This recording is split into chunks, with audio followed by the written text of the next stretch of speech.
제일 마지막 부분입니다. 사도행전 28장 31절로 마감이 됩니다. 그야말로 끝입니다. 사도행전 29장은 성경에는 없는 부분입니다.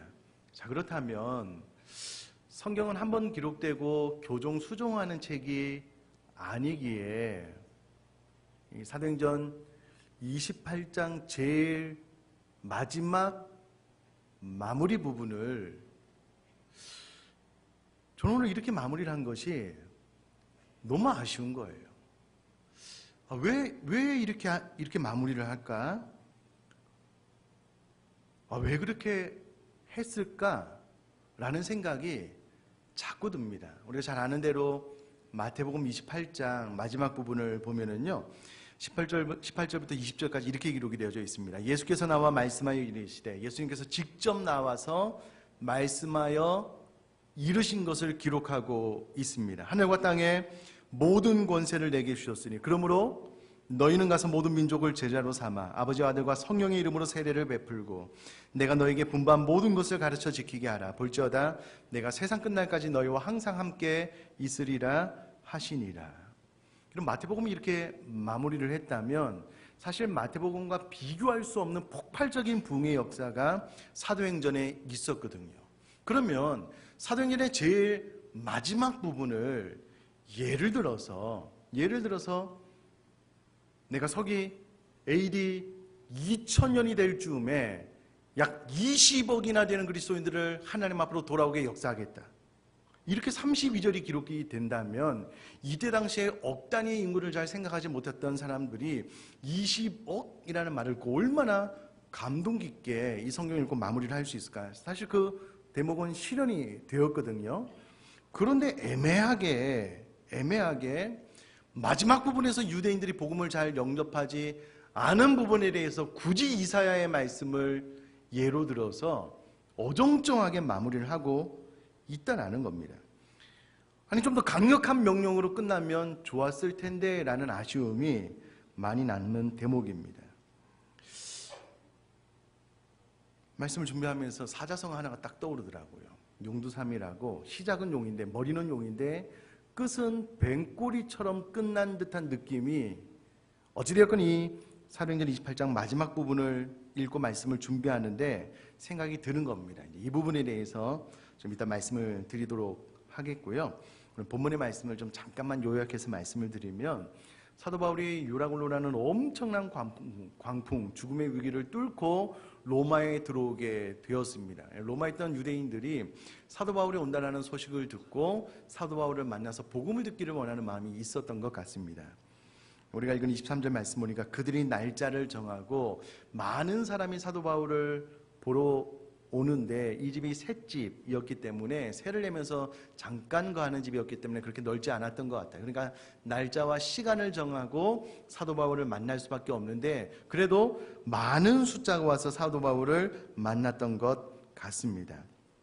23절 말씀 보니까는요, 그가 유숙하는 집에 많이 오니 원어로 보니까 적지 않게 많이라는 뜻이어서 그 숫자가 제법 많았다라고 기록을 하고 있습니다. 여기까지는 아직 좋았습니다.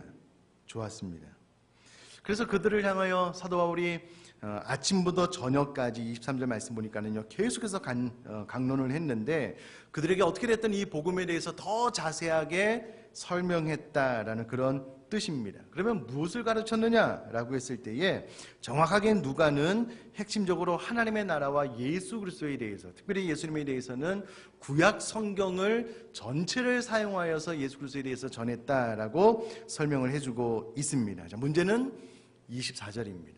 이와 같은 설명을 다 듣고 난 유대인들 가운데 그 말을 믿는 사람도 있고 믿지 아니하는 사람도 있었다라고 기록을 하고 있습니다. 특별히 믿지 않았다라는 말은 계속해서 불신했다라는 의미입니다.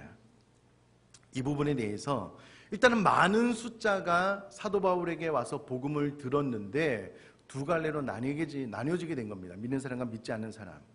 그러면 학자들이 이 부분에 대해서 많이 연구를 했는데요. 과연 믿는 사람들이 더 많았을까? 믿지 않는 사람들이 더 많았을까? 결론은 후자로 났습니다. 왜냐하면 사도행전 마지막 부분에 가면 유대인들이 점점 예수 그리스도를 믿는 자들을 핍박함과 동시에 사도 바울을 배척했고요. 오늘 본문 말씀도 원어적으로 보면 믿는 사람들보다 믿지 않는 사람들이 더 많아지게 되었다라는 설명이기 때문에 그렇습니다. 이 부분에 대해서 사도 바울이 잘 나가다가 28장 이 전반부까지는 이따 설명을 드리겠지만 정말 폭발적인 사람의 말로는 어떻게 해볼 수 없는 복음의 확장과 기적이 있었거든요.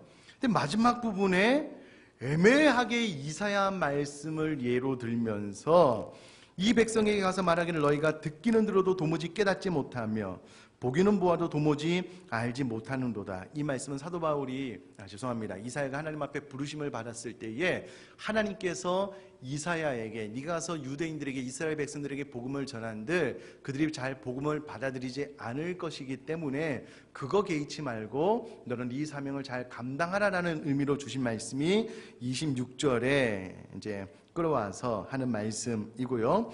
27절은 그때 당시에 하셨던 말씀을 좀 더 확대 해석해서 좀 더 나아가서 이 백성들의 마음이 우둔하여져서 그 귀로는 둔하게 듣고 그 눈은 감았으니 이는 눈으로 보고 귀로 듣고 마음으로 깨달아 돌아오면 내가 고쳐줄까 함이라. 무슨 말이냐면요, 원어적으로 보면 그들 스스로 마음을 둔하게 만들었다는 거예요.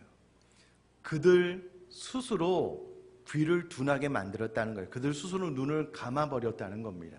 하나님의 말씀이 선포가 될 때에 의지를 가지고 귀를 쫑긋 세우고 마음의 문을 활짝 열고 눈이 그냥 번쩍번쩍해서, 제가 지금 설교를 하고 있으니까 설교자와 이렇게 눈이 마주쳐서 무슨 말씀을 하든 제가 그 말씀을 하나님의 말씀으로 듣겠습니다, 흡수하겠습니다, 이런 자세 태도면 좋은데 그 마음속에 이미 마음의 문을 닫은 거예요. 들으려고 하는 마음이 없어요. 집중하지 않아요. 귀도 둔하여졌어요. 원어적으로 보면 스스로 자기 귀를 둔하게 만들었대요. 듣고 싶은 마음이 없어요. 눈도 회피하고 보지도 않고 눈을 마주치려고 하지도 않아요. 이 정도 되면 좀 저를 좀 봐주세요. 네? 이 정도 되면 마음이 없어요. 왜 그런 줄 아셔요? 혹시라도 그렇게 하다가 내가 은혜 받아서 내 마음이 바뀔까 봐. 그게 설명입니다. 27절에. 왜 그렇게 하느냐? 이는 눈으로 보고 귀로 듣고 마음으로 깨달아 돌아오면 내가 고쳐줄까 합니다. 하나님께서 나를 고쳐줄까 봐서 그게 무서워가지고. 그럼 이럴 때 있습니다. 막 하나님의 은혜가 부어져요. 정신을 번쩍 차리는 거예요. 은혜를 너무 많이 받으면 하나님 앞에 내 스스로 막 선교사로 헌신할 것 같아요. 막 정신을 바짝 차리는 거예요. 막 은혜 더 안 받으려고. 이게 이제 긍정적인 의미인데요. 부정적인 의미로는 아예 들을 마음이 없는 거예요. 그것도 스스로 결정을 하는 거예요. 왜 잘 나가다가 이 부분이 끼어들어 왔을까? 고민이 너무 많이 되는 겁니다. 너무 많이 되는 거예요. 설교는 이미 일찍이 끝내놨는데 자꾸 왜 그랬을까? 그 이유에 대해서 생각을 하다가 결국은 그런 적이 처음이에요. 어제 8시 넘어서 설교 본문을 뽑았습니다. 그런 적 처음에 대부분 주초에 나오고요. 조금만 교정을 하는데 이 부분을 자꾸 기도하고 자꾸 생각하게 되더라고요. 일주일 내내 생각했던 것 같습니다. 그래서 결국은 사도 바울이 너희들이 이 복음을 듣지 않으니까 이 복음이 이방인에게로 흘러가게 될 것이다. 그렇게 이야기를 하고요. 또 사도 바울은 아마도 가이사에게 상소하는 사람이 많았던 것 같아요. 그러니까 이제 재판석에 나가기까지 2년 동안 자택 연금된 상태에서 꾸준히 복음을 증거했다라고 기록을 하고 있습니다. 자, 왜 제가 용두삼이라고 이야기를 하냐면, 여러분 사도행전 1장에는 하나님께서 우리가 잘 아는 대로 1장 8절에 오직 성령이 너에게 임하시면 너희가 권능을 받게 될 것이다. 그래서 이 성령의 권능으로 말미암아 너희가 예루살렘과 온 유대와 사마리아와 땅 끝까지 이르러 내 증인이 될 것이다. 이것은 나의 의지다. 너의 순종 여부와 상관없이 내가 이 일을 이루고야 말 것이다 라고 하나님 편에서의 선포입니다. 그리고 이 약속대로, 이 말씀대로 그 다음 장인 사도행전 2장의 오순절날 마가의 다락방에 모인 120여 명의 문도들에게 성령님이 임했습니다.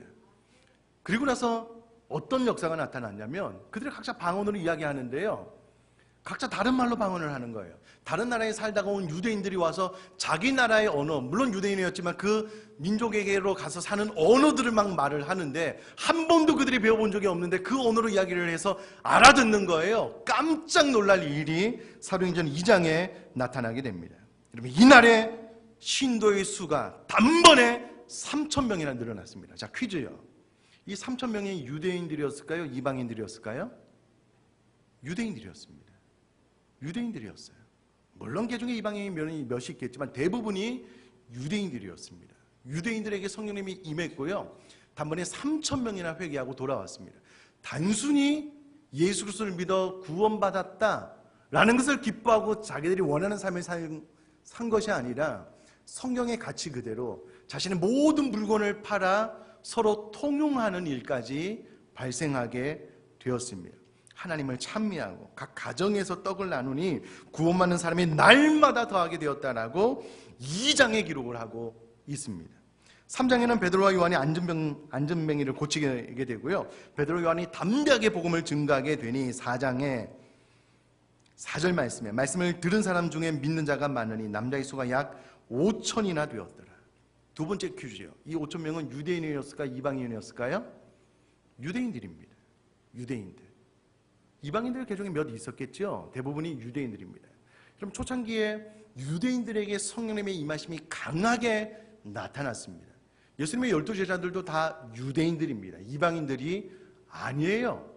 그리고 그들을 통해서 복음이 담대하게 증거가 되는데 4장 29절 말씀 보니까 또 종들로 하여금 담대히 하나님의 말씀을 전하게 하여 주시오며 라고 온 교회 성도님들이 기도하는 거예요.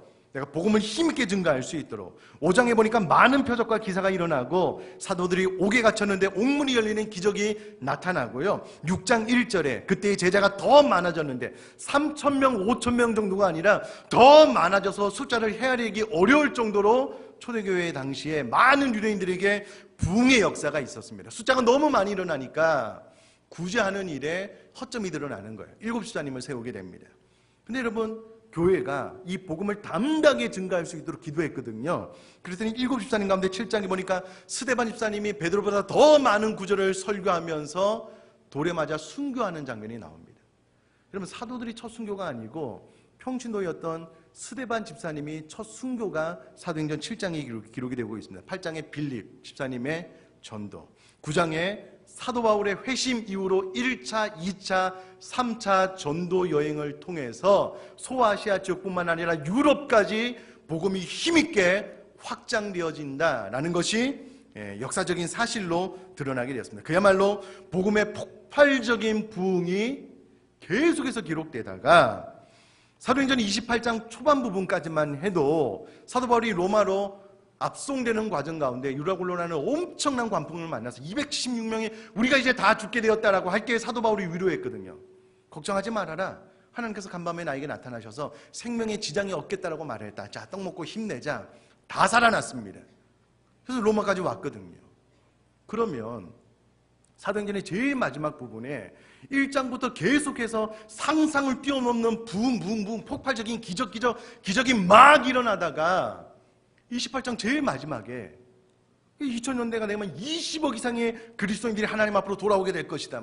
이렇게 마무리가 되면 너무나도 좋겠는데 뜬금없이 유대인들이 예수님을 안 믿는데요.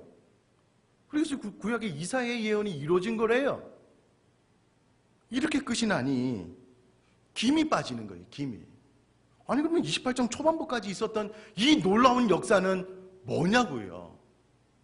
그러면 누가가 왜 이렇게 28장을 마무리했을까? 그 이유가 뭘까? 궁금하잖아요. 갑자기 찬물을 확 끼우는 것 같으니까. 왜 그렇게 했을까? 자, 그러면 이렇게 생각을 해보자고요. 사도행전 28장이 이렇게 끝났지만 정말 복음이 용두삼인가? 용의 머리로 시작했다가 뱀의 꼬리로 끝나는가? 라고 했을 때 복음은 그렇지 않습니다. 복음은 그렇지 않아요.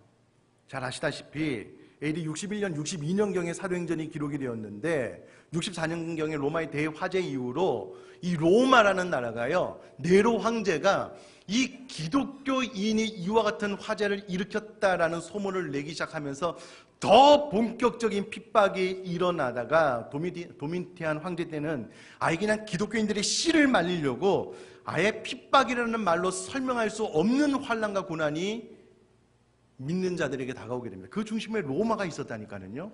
계속해서 믿는 사람들을 잡아 죽이는데 톱으로 잘라서 죽이고 두도막 내서 죽이고요. 원형극장에서 배고픈 사자들에게 뜯겨 죽게 하고요. 횃불로 사용해서 높은 장대에 거꾸로 매달아서 50m 정도 되는 높은 장대에 거꾸로 매달아서 줄을 놔서 머리 그냥 막 박살나서 죽이게 되는 이런 순교를 자행하게 됩니다. 이런 핍박을 자행하게 됩니다.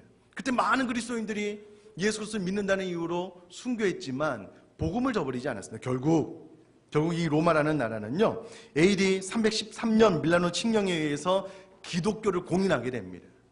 기독교를 인정해버려요. 마음대로 복음을 증거해도 된다라고 선포하게 됩니다. 그리고 AD 392년 기독교가 로마의 국교로 정해지게 됩니다. 완벽한 복음의 승리, 완벽한 복음의 확장. 세계 중심에 있던 로마가 복음을 압제하고 복음을 말살하고 역사의 가운데 지워버리려고 했는데 그 로마라는 나라가 국교로 기독교를 받아들이고 인정하게 됩니다. 복음은 용두사미가 아닙니다. 계속해서 더 확장되고 있고요. 지금은 약 한 24억, 25억 정도의 믿는 자들이 이 세계 가운데 살고 있습니다. 물론 유럽이야 선진국에는 믿는 자의 숫자가 점점 줄어들기는 하지만 아프리카 이하 3세계는요 믿는 자의 숫자가 더 많아져서 기독교인의 숫자가 느는 속도가 더 빨라지고 많기 때문에 기독교인의 숫자는 지금도 늘어나고 있습니다. 그러므로 복음은 용두사미가 아닌 거예요. 복음은 계속해서 확장되어지고 있다라는 겁니다. 문제는 27절인 거예요. 왜 27절이 여기 기록되었을까? 왜 26절, 27절을 의사 누가가 여기에 삽입에 넣어서 그렇게 분위기가 좋았는데 그렇게 복음이 폭발적으로 확장되고 이후로도 확장되었는데 왜 마지막을 믿는 사람보다 믿지 않는 사람이 더 많아졌는데 그것이 이사야의 예언의 성취다라고 이렇게 찬물을 끼얹으면서 이 사도행전을 마무리하고 있느냐라는 겁니다. 왜 그런가? 누가가 하고 싶었던 이야기가 무엇이냐? 유대인. 그 유대인이 무엇을 선택을 했냐면 의도적으로 마음을 무디게 하고 의도적으로 귀를 둔하게 하고 의도적으로 자신의 눈을 감아서 고침을 받기를 원하지 않는 거예요. 여러분 계속해서 사도행전 말씀이 선포되어지고 오늘 마지막입니다. 다음 주는 다른 본문을 가지고 설교할 거예요. 더 이상 사도행전 말씀으로 설교를 하려면 아마 몇 년은 지나야 될 겁니다. 그러면 오늘 마지막 설교를 듣는 이 시간 나에게 무엇이 남았느냐라는 겁니다. 저는 이 질문을 저에게 해봤어요. 나에게 무엇이 남았을까? 무엇이 남았을까? 여러분 혹시라도 계속해서 전도에 대한 도전을 하잖아요. 그래서 사도행전 29장을 우리가 써 내려가자고 그것이 하나님의 기대이니 우리 교회가 이곳에 설립된 목적이니 도전하잖아요.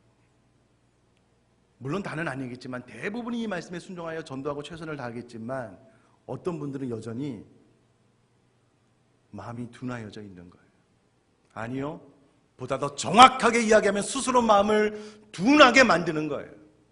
스스로 자신의 귀를 닫는 거예요. 스스로 이 진리의 말씀을 보려고 하지 않는 거예요. 여러분 무엇이 남았습니까? 나에게 무엇이 남아있습니까? 그럼 제가 저에게 물어봤습니다. 무엇이 남았는가? 물론 이 설교를 시작하면서 제 지갑에 전도지가 늘 꽂혀 있어요. 제 가방에는 늘 전도 티슈가 여러 개 들어 있습니다. 매주 2명 이상에게 복음을 증거하고 있고요. 어떻게 하면 더 복음을 증거할 수 있을까 고민하며 기도하는 가운데 있습니다. 쉬지 않으려고요. 주님 올 때까지. 그러나 생각을 해봐요. 이게 제가 목사이기 때문에 설교자가 그런 삶을 안 살면 되겠느냐? 성도님들의 시선도 있지. 내가 중직자인데 그래도 이 정도는 해야 되지 않겠느냐? 오래 못 갈 겁니다. 오래 못 갈 거예요. 잠깐 반짝이는 결심으로 해본들 한두 주가 지나면 팽팽한 고무줄을 힘이 있을 때는 당길 수가 있지만은요, 힘이 떨어지면 금방 이 원상 복귀되는 것처럼 그렇게 될 겁니다. 그러면 내가 유대인처럼 되는 거예요. 유대인처럼. 사도행전의 바로 그 교회는 초창기 유대인들에게 폭발적인 부흥이 있었다니까요. 없지 않았습니다. 용의 머리처럼 시작을 했어요. 그리고 복음은 계속해서 전해지고 있습니다. 그러나 유대인들은 용도삼위로 끝났습니다. 왜 그럴까요? 스스로 마음을 둔하게 만든 거예요. 좀 견디면 되지 뭐. 시간이 지나면. 스스로 듣지 않아요. 어떻게 하면 이 복음의 말씀대로 삶을 살아갈 수 있을까를 끊임없이 고민하며 마음으로 기도하며 마음을 찢고 기도해야 되는데 그 심각한 고민이 없어요. 스스로 눈을 감는 거예요. 왜요? 고침을 받기 싫어서. 그냥 편한 대로 지금 살던 방식대로 살고 싶어서. 저는 이것이 사도행전 제일 마지막 부분에 이렇게 기록된 가장 핵심적인 이유라고 생각을 합니다. 시간이 지난 어느 날 제가 제 자신을 바라보면서 그래도 이 사도행전 말씀을 선포했을 때는 전도한다고 노력을 했는데 한 3, 4주가 지나면 금방 옛생활로 돌아와서 전도할 것 꿈에도 생각하지 못하고 전혀 의식도 없다면 저는 제 마음이 찢어질 것 같아요. 그렇게 안 됐으면 좋겠어요. 우리 성도님들도 그렇게 안 됐으면 좋겠어요. 간절한 마음으로 기도하게 됩니다. 우리는 이미 마음이 많이 굳어져 있어요. 많이 귀가 닫혀 있어요. 나에게 하는 말씀이 아니겠지. 자꾸 비껴가려고 그래요. 마음의 결심을 잘 안 해요. 결심해도 안 되는데 그게 마음이 너무 아파요. 너무 아파요. 사도행전 28장으로 끝나지만 하나님께서는 저와 여러분들의 생애를 통해서 사도행전 29장을 써 내려가라고 명령하셨다고 저는 믿습니다. 그럼 저와 여러분들이 그와 같은 삶을 살아나가야 되는데 어지간한 결심을 가지고 안 되는 거예요. 굳이 사도행전을 좋은 분위기 안에서 마무리하고 그냥 잘 돼간다 이렇게 끝나면 충격을 받지 못할까 봐. 저 같은 사람이 나 아니어도 복음은 계속 확장되고 있으니까 다른 많은 그리스도인들이 잘하고 있으니까 그렇게 되겠지 이렇게 생각할까 봐 굳이 마지막을 어둡게 해서 이사야 말씀을 들어서 유대인들이 그렇게 했다는 거예요. 복음은 확장되고 있는데 그럼 유대인들이 누구냐는 거예요. 내가 될 수 있다는 거예요. 내가. 사랑하는 성도님들, 저와 여러분들이 유대인처럼 되지 않을 수 있기를 주님의 이름으로 축복합니다. 그렇게 되셨으면 좋겠어요. 그러나 누구도 장담할 수 없어요. 시간이 지난 어느 날 우리 자신의 모습을 보자고요. 내가 유대인처럼 이 사도행전 말씀을 마음을 닫고 귀를 닫고 눈을 닫아서 듣지 않으면 결국은 고침을 받을 수 없어요. 변화를 경험할 수 없습니다. 꾸준히 사도행전에 바로 이 교회와 같은 성도가 될 수 없다고요. 그러면 하나님의 나라는 계속 확장되고 있습니다. 복음은 계속해서 선포되고 있습니다. 여러분 선교사님들이 들어가서 우리나라도 마찬가지고요. 정말 오지에는 평균 수명이 6개월이래요. 그 핏덩이를 안고 들어가서 6개월 안에 죽습니다. 근데 놀라운 것은 그 땅을 또 다른 사람이 밟아요. 1년을 살면서 2년을 살면서 복음에 헌신한 사람들은 여전히 복음 안에 가는 삶을 살아나가고 있습니다. 문제는 나에게 있는 거예요. 유대인처럼 생각하고 유대인처럼 삶을 살고 유대인처럼 시작은 좋았지만 그 끝은 뱀꼬리처럼 흐지부지 없어지고 내 평생에 전도라는 단어는 뒤로 던져버리게 된다면 얼마나 안타까운 일이 벌어지는 것이냐라는 겁니다. 의도적으로 마음을 무디게 하고 의도적으로 귀를 둔하게 하고 의도적으로 눈을 감아 고침을 받지 않기로 작정한 유대인처럼 되지 않았으면 좋겠습니다. 저는 생각을 해봐요. 굳이 이렇게 했을까? 그런 생각이 들더라고요. 예를 드는 겁니다. 우리 아내가 저에게 여보 좀 좋은 데 좀 놀러 갔으면 좋겠어. 근데 휴가 기간에 장례가 나서 이틀을 이제 못 가가지고요. 이제 내일 모레 좀 어디 좀 갔다 오려고 하는데 이제 우리 아내가 이제 저에게 예를 들어서 그렇게 이야기를 하는 거예요. 여보, 이제 우리 좋은 데 좀 가자고. 알겠다고. 근데 아직 계획이 없어요. 계획이 없어요. 어떻게 될지 모르겠어요. 그러면 의도적으로 마음을 무디게 한 건 아니에요. 결론이 그렇게 나면 똑같은 겁니다. 똑같은 거예요. 다른 게 없다니까는요. 복음은 용도삼위로 끝나지 않았습니다. 계속 확장되고 있습니다. 그러나 이제는 나의 선택이 남았습니다. 내 신앙생활이 진짜 용도삼위로 끝날 건가? 처음에 나도 예수 그리스도를 만난 그 첫사랑으로 뜨거웠던 때가 있었는데 이제 벤꼬리처럼 흐지부지 전도 한마디도 못하고 그냥 나 이렇게 살다가 주님 만날 건가? 유대인들에게 주는 메시지고요. 우리에게 주는 메시지 아니겠습니까? 그렇다면 저희들은 본문 앞에 내가 유대인이 되지 않기로 결심하고 내가 꼭 사도 바울처럼 끝까지 복음을 증거할 때 정말 감사한 것은요, 31절에 사도 바울은 계속해서 2년 동안 자기 셋집에 갇혀 있었습니다. 물론 약간의 자유가 있었지만 마음껏 밖을 활보하면서 복음을 증거할 수 없었어요.